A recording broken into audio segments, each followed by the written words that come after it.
Ashamaa hordoftoota fi daawwattoota chaanaalii Taaddaluu YouTube kan taate marti keessan akkam jirtanii nagaa keessanii baga ayyaana irreechaatiin isin ga'e. Ayyaanni irreechaa bara 2018 kana fakkaata. Daawwadhaan gadhumaatti.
Iddoo kanatti immoo haala bareedaadhaan muuziqaan banamee sirbee banamee fi sirbaa jiranii sagalee isaa kanan irraa barreesse immoo koopiraayitiin irratti godha jedhee sananii haala kanaan ragadaa jiran jechuudha.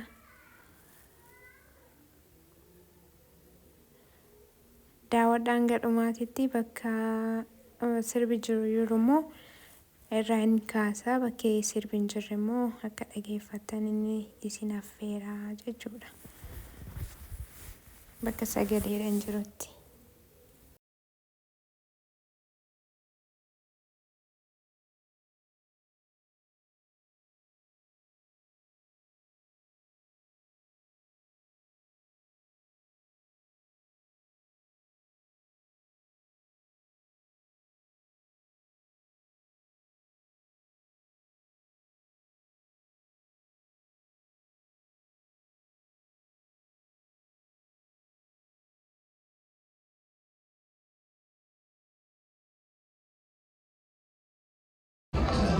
Ya seret, asyik banget.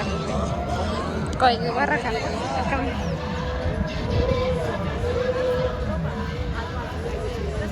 Kalau apa kan ada apa?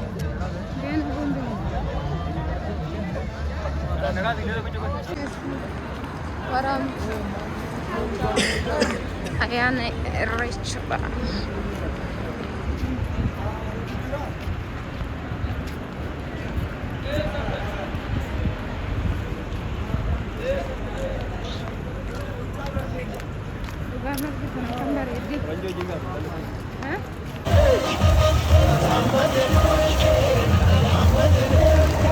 Adam